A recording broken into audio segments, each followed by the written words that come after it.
Writing task to जब बात आती है एक्सटेंड की तो बच्चों को बहुत सारी प्रॉब्लम इसमें फेस करनी पड़ती है। जैसे कि पहली प्रॉब्लम जो मेन है, बीपी कितने बनेंगे?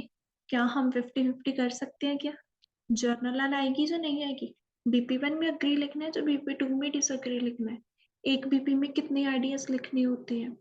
अगर आपको भी इनमें से कोई भी प्रॉब्लम है तो वीडियो को एंड तक देखना, सारी प्रॉब्लम है आपकी खत्म हो जाएगी। आज का जो हमारा क्वेश्चन है, उसको सबसे पहले हम लोग रीड आउट कर लेते हैं अभी उसमें क्या चीज़ बोली हुई है। The excessive use of television and computer is retarding the growth in children.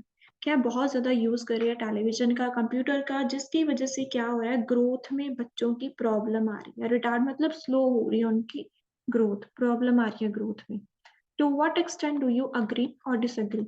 आप इससे किस हद तक अग्री कर रहे हो या फिर डिसएग्री कर रहे हो? एक बात का ध्यान रखना, जब भी आपको एक्सटेंट दिया है ना, तो सिंपल सा फंडा है इसमें कि 3 बीपी बनेंगे। ठीक है, एक्सटेंट मीन्स 3 बीपी इसमें टोटली हमारे बनेंगे, जो कि बहुत ज़्यादा इंपॉर्टेंट होंगे अगर हमने अपने एग्जाम को क्लियर करना है। अब बात आती है अभी बीपी 1 में क्या लिखना है, बीपी 2 में क्या लिखना है और बीपी 3 में क्या करना है। इन सबसे पहले जो मेन प्रॉब्लम है जिसकी वजह से बैंड नहीं आती है वो है प्लानिंग, क्योंकि बहुत सारे स्टूडेंट्स हैं वो प्लानिंग ही नहीं करते। तो सबसे पहले आपने प्लान करना है कि कौन कौन सी चीजें हमने राइटिंग टास्क 2 में इंक्लूड। 3 से 4 बार आपने क्वेश्चन को रीड आउट है वो डेफिनेटली करना है, क्योंकि अगर क्वेश्चन को रीड आउट करोगे तभी आपका टास्क रिस्पॉन्स है वो करेक्ट जाएगा। अगर टास्क रिस्पॉन्स ही गलत हो गया फिर चाहे जितनी मर्जी वोकैबुलरी कॉम्प्लेक्स डाल लो, कोई फायदा नहीं है उसका। ठीक है, उसके बाद आपने लिखनी है आइडियाज। ठीक है, जिस साइड के आपके पास आइडियाज ज्यादा है आपने उसी साइड को चूज करना। जरूरी नहीं होता भी हर बार अग्री ही जाना और जरूरी नहीं होता कि हमने डिसअग्री जाना। जिस साइड के ज्यादा है उस साइड को आपने चूज करना। अब अगर आप ये बात मानते हो, ठीक है, कि टेलीविजन और कंप्यूटर की वजह से उनकी ग्रोथ नहीं हो रही है तो आप अग्री साइड हो।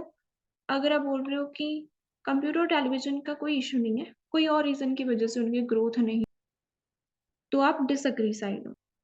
तो सबसे पहले बात करते हैं इसकी इंट्रोडक्शन की। तो इंट्रोडक्शन में 2 चीज़ें आती हैं, रीफ्रेज और थीसिस लाइन। ये 2 चीज़ें अगर आपकी इंट्रोडक्शन में है तो आपको इंट्रोडक्शन का बैंड मिलेगा। लेकिन अगर कोई भी बच्चा जर्नल लाइन को इंक्लूड करता है तो बैंड नहीं मिलेगा, क्योंकि वो ओल्ड पैटर्न है, उसको फॉलो नहीं करना। सिर्फ रीफ्रेज और थीसिस लाइन आपकी जो सैंपल आंसर है उसमें होनी चाहिए। उसके बाद है बीपी 1। बीपी 1 में आएगा आइडिया, एक्सप्लेन, रिजल्ट। बीपी 1 में सिर्फ में आएंगी वो होगा आइडिया, एक्सप्लेन और रिजल्ट। एग्जाम्पल इसमें नहीं आती है। अब बात आती है इसमें कि हमने बीपी 1 में अग्री जाना होता है या डिसअग्री जाना होता है। सिंपल सी बात है, अगर आप थीसिस में अग्री गए हो ना तो बीपी 1 हमारा डिसअग्री का बनेगा। मतलब ऑपोजिट बनता है हमेशा थीसिस से हमारा जो बीपी 1 होता है। अगर आप यहाँ पे डिसअग्री हो थीसिस में तो बीपी 1 हमारा बनेगा अग्री का। जो बात आपने थीसिस में की होती है वो जाती है हमारे बीपी 2 और बीपी 3 में। ठीक है, अगर आपने थीसिस में अग्री बोला तो अग्री की बात कहाँ पे जाएगी, बीपी 2 और बीपी 3 में जाएगी। ये चीज का आपने सिर्फ ध्यान रखना है। पैराग्राफ 2 आइडिया जाएगा, एक्सप्लेन, एग्जाम्पल, रिजल्ट। बीपी 3 में भी idea, explain, example, result. Conclusion में क्या करना होता है, ऑल दो के बाद हमने बीपी 1 का आइडिया लिखना होता है, कॉमा के बाद बीपी 2 और बीपी 3 का आइडिया लिखना होता है। हमेशा ऐसे ही करना है, ऑल दो के बाद बीपी 1, कॉमा के बाद बीपी 2 और बीपी 3 का आइडिया लिखना। सबसे पहले हमने क्या करना होता है, इंट्रोडक्शन बनानी होती है। इंट्रोडक्शन बनती है हमारी रीफ्रेज और थीसिस लाइन से।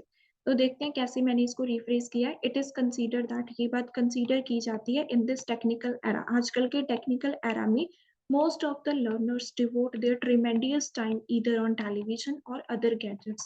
ज्यादातर जो लर्नर्स है, जो बच्चे हैं, वो डिवोट मतलब स्पेंड करते हैं, ट्रिमेंडियस मीन्स बहुत ज्यादा टाइम टेलीविजन और अदर गैजेट्स के ऊपर, which inculcate the chances of hurdles in their overall growth। जिसकी वजह से inculcate means increase होते हैं chances किसके, प्रॉब्लम्स के, उनकी ग्रोथ। ठीक है, क्वेश्चन भी यही बोल रहा था कि टीवी और कंप्यूटर की वजह से उनकी ग्रोथ नहीं हो रही है। तो मैंने तो मैंने भी यही चीज़ बताई है कि बच्चे बहुत ज़्यादा जो टाइम है स्पेंड करते हैं इन गैजेट्स के ऊपर, जिसकी वजह से प्रॉब्लम है उनकी ग्रोथ में आती। अब देखते हैं इसकी थीसिस लाइन। थीसिस लाइन में मैं क्या गई हूँ, I largely agree with this said notion. मैं इससे एग्री हूँ कि हाँ, कंप्यूटर और लैपटॉप की वजह से उनकी जो ग्रोथ है उसमें प्रॉब्लम आती है, बिकॉज़ क्योंकि it accelerate the possibilities of health trouble, क्योंकि इससे क्या होता है, हेल्थ प्रॉब्लम आती है अलोंग विद आइसोलेशन।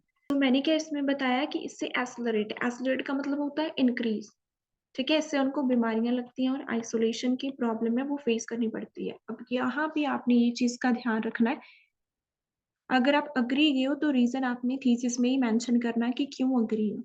अगर डिसएग्री किए हो तो भी आपने रीज़न थीसिस में ही मेंशन करना है। अब मैं एग्री हूँ तो मैंने रीज़न बता दिया, तो हेल्थ प्रॉब्लम है, ये बीपी 2 में जाएगा मेरा पॉइंट, ठीक है? और ये जो आइसोलेशन है ये बीपी 3 में पॉइंट्स आएगा।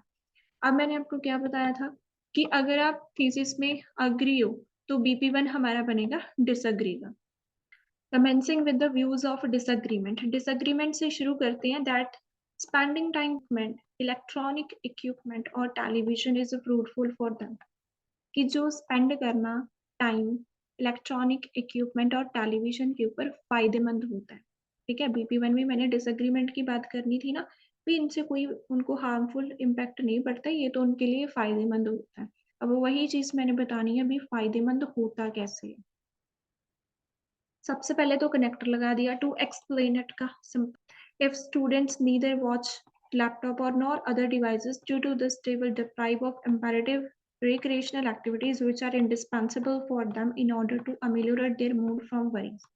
अगर बच्चा लैपटॉप या फिर अदर डिवाइसेस को ऑपरेट नहीं करता है तो वो खुद को एंटरटेन नहीं कर पाएगा। Recreational activities means entertainment activities वो इंजॉय नहीं कर पाएगा, जो कि उसके मूड को अमेलियोरेट मीन्स अच्छा करने के लिए इंडिस्पेंसेबल होती हैं, इम्पॉर्टेंट होती हैं, जो हमारे मूड को रिजुविनेट करने के लिए वो एन्जॉय नहीं कर पाएगा अगर वो लैपटॉप और कंप्यूटर का यूज़ नहीं करेगा।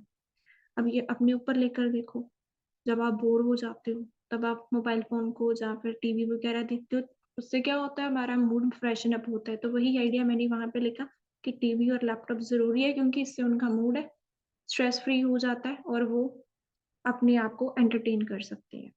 Thus it is beneficial to rejuvenate their mind। So ये क्या बेनिफिशियल होता है, रिजुविनेट करने के लिए उनके माइंड को, freshen up, rejuvenate means freshen up हो जाता है इससे उनका माइंड।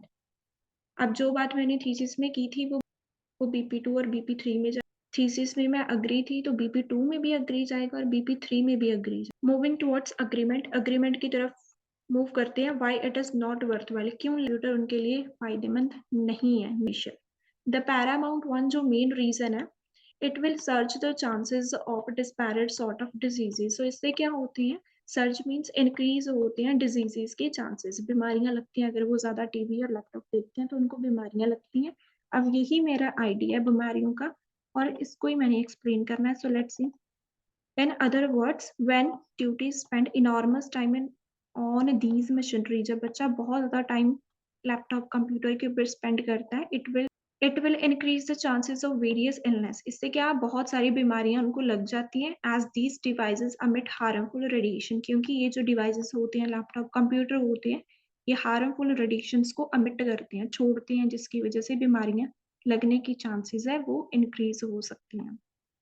एग्जाम्पल के लिए सिंपल सा कनेक्टर है, for example it was a headline in the renowned newspaper, newspaper का नेम लिख दिया द मॉस्को टाइम, आप हिंदुस्तान टाइम भी लिख सकते हो। फाउंड दैट, क्या चीज बताइए, majority of the student suffer from innumerous, जो बहुत सारे बच्चे हैं वो सफ़र कर रहे हैं बहुत सारी प्रॉब्लम से, ओइंग टू टेलीविज़न, बहुत सारी उनको बीमारियाँ लगी हैं, किसकी वजह से, टेलीविज़न की वजह से। अब देखो बीमारियों का मेरा पॉइंट था, बीमारियों को ही एक्सप्लेन किया, बीमारियों की ही मैंने एग्ज़ाम्पल दी है और बीमारियों का ही मेरा रिज़ल्ट होगा। सिर्फ़ एक बीपी में एक आइडिया लिखो इनफ है। अगर 2 को मिक्स करके लिखोगे तो एक भी अच्छे से एक्सप्लेन नहीं होगा, तो बैंड आपके नहीं आएँगे। सो एक बीपी में एक आइडिया ही सफिशिएंट है। रिजल्ट देखो, therefore it is quite clear that automation put a deleterious impact on their mental and physical well-being। कि जो ऑटोमेशन है, जो टेक्नोलॉजी है, उसका डिलीटेरियस मीन्स बैड इम्पैक्ट पड़ता है फिजिकल और मेंटल हेल्थ के ऊपर, बैड इम्पैक्ट पड़ता है। अब हम लोग शुरू करते हैं हमारा जो बीपी 3 है। सो मैंने आपको ऑलरेडी बता दिया है कि जो BP2 होते हैं, जो BP3 होते हैं, वो सेम होते हैं। अगर मैं BP2 में एग्री हूँ, तो BP3 में भी मैं एग्री ही जाऊँगी। फर्दर स्ट्रेंथनिंग द व्यूज़, अपने व्यूज़ को फर्दर एक्सप्लेन करते हैं। There are multifarious reason behind this, बहुत सारे रीज़न है। द प्रोमिनेंट वन, लेकिन जो मेन रीज़न है, prominent mean main, level of social interaction is plunging. बच्चे हैं सोशल इंटरेक्शन नहीं करते हैं, जो लेवल है सोशल इंटरेक्शन का वो प्लंज हो रहा है, मीन्स डिक्रीज़ हो रहा है। Because kids engage more in these devices, क्योंकि सारा दिन जो बच्चे हैं मोबाइल फ़ोन, लैपटॉप इन सभी चीज़ों के ऊपर लगे रहते हैं, जिसकी वज़ह से उनकी बॉडी है वो ग्रो नहीं होती है। अब यही मेरा आइडिया है, जो सोशल इंटरेक्शन कम होती है, इसको ही मैंने एक्सप्लेन करना है। एक्सप्लेन करने के लिए to elaborate it, most of the children are giving much priority to digital equipment instead of family and friend। ज़्यादातर जो बच्चे हैं उनकी जो फर्स्ट प्रायोरिटी होती है वो इक्विपमेंट होते हैं, फैमिली और फ्रेंड नहीं होते हैं। By which there relation with the family will become weak, जिसकी वजह से उनके जो रिलेशन है फैमिली के साथ वो काफ़ी ज़्यादा वीक हो जाए। At the end it may retard their growth, जिसकी वजह से उनकी जो ग्रोथ है वो नहीं हो पाती, क्योंकि वो एक दूसरे के साथ बातचीत नहीं करते हैं, इन्वॉल्व नहीं होते हैं गेट टुगेदर में, जिसकी वजह से उनकी जो बॉडी है वो डेवलप नहीं हो पाती। एग्जाम्पल के लिए कनेक्टेड टू एपिटोम अ सर्वे, एक सर्वे कंडक्ट हुआ था इंडिया में, found that many children felt a problem in their growth since they used to spend more time on screen rather than communication with friends। India में एक सर्वे हुआ था, उनमें क्या चीज़ पाई गई है कि जो बच्चे हैं उनकी ग्रोथ में प्रॉब्लम आई है, क्योंकि वो सारा टाइम स्क्रीन के सामने बैठे रहते थे, अपनी फैमिली फ्रेंड्स के साथ बिल्कुल भी कम्युनिकेशन नहीं करते थे। तो सोशल इंटरेक्शन कम होगी किसकी वजह से? स्क्रीन की वजह से, जिससे क्या है उनकी जो बॉडी है वो ग्रो नहीं हो पा रही है। Result, hence it's proof that it put grave repercussion on their body। So क्या है, इसका बहुत grave repercussion पड़ता है उनकी बॉडी के ऊपर। grave repercussion means bad impact, बहुत bad impact पड़ता है कंप्यूटर वगैरह का, किसके ऊपर? उनकी बॉडी के ऊपर।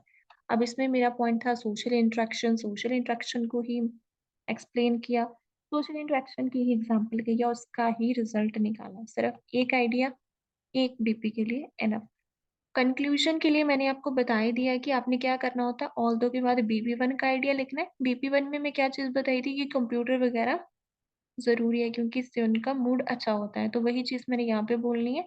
Although it is the best way to uplift their mood, चाहे कंप्यूटर लैपटॉप ये सारी चीज़ें अच्छी हैं उनके मूड को बेटर करने के लिए, comma means but I believe that, मुझे ये चीज़ लगती है, it put devastating impact on their holistic development, लेकिन मुझे ये चीज़ लगती है इसका डेवास्टेटिंग इफेक्ट मीन्स बहुत बैड इम्पैक्ट पड़ता है उनकी ओवरऑल डेवलपमेंट के ऊपर। Holistic development means overall growth के ऊपर बहुत बैड इम्पैक्ट पड़ता है।